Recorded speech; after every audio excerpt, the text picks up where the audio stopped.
Imagine, if you will, a monster. Not one with horns or sharp teeth, but one with the ability to compel the affection of those around him, to do as he pleases, lest they be turned into the smiling, vacant thing you're looking at now. This episode of Fear the Old Lore is somewhat unique and calls for a different kind of introduction. This, as you may recognize, is a map of the lands between, and there's a little town there called Peaksville.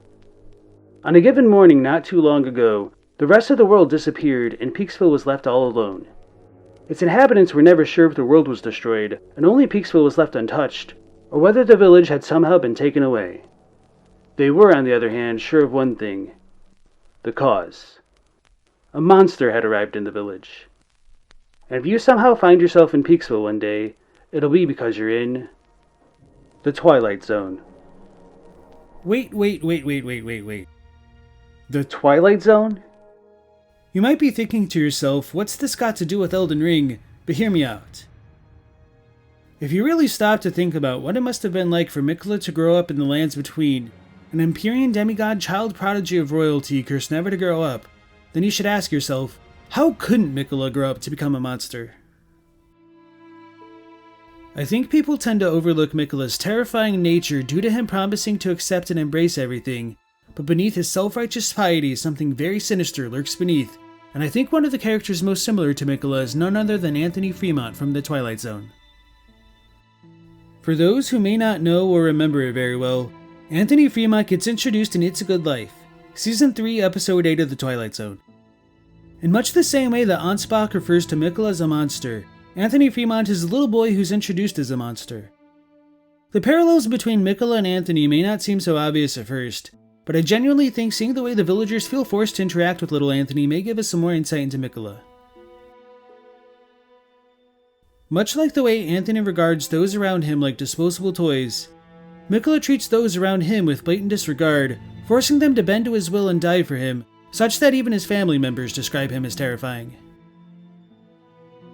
Because of their power and upbringing, Miquella and Anthony lack the capacity to understand how anyone's thoughts or feelings could differ from their own, and rather than accept that people have differences, both would force the world to conform to their own ideals. When people see that Miquella sought to accept all that was and would be, they might be overlooking the way in which Miquella would accomplish such a task. By embracing everything. You know, that thing he does to mind control people?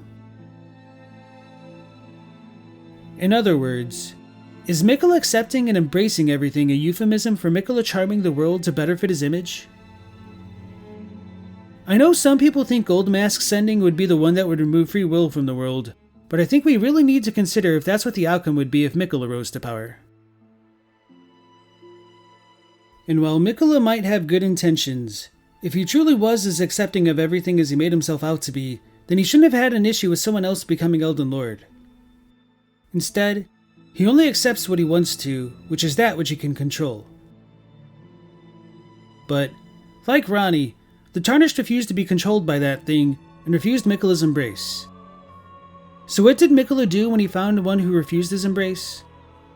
Like all gods and lords before him, he walked down his path of compassion straight towards violence. It's no coincidence that Ansbach, a follower of Moog and a Bloody Finger, would regard Miquella as a monster, and as one of Miquella's former retainers, I think it's only fair to believe him. The real tragedy in all this is that Miquella is as much a victim of circumstance as anyone else, though.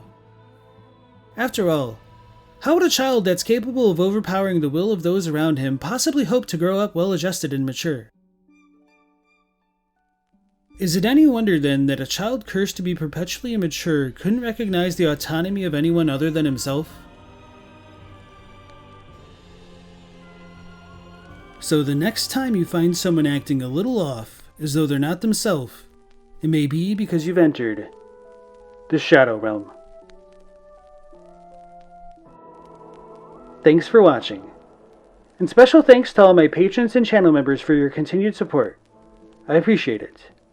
Until next time, like, subscribe, and remember, fear the old lore.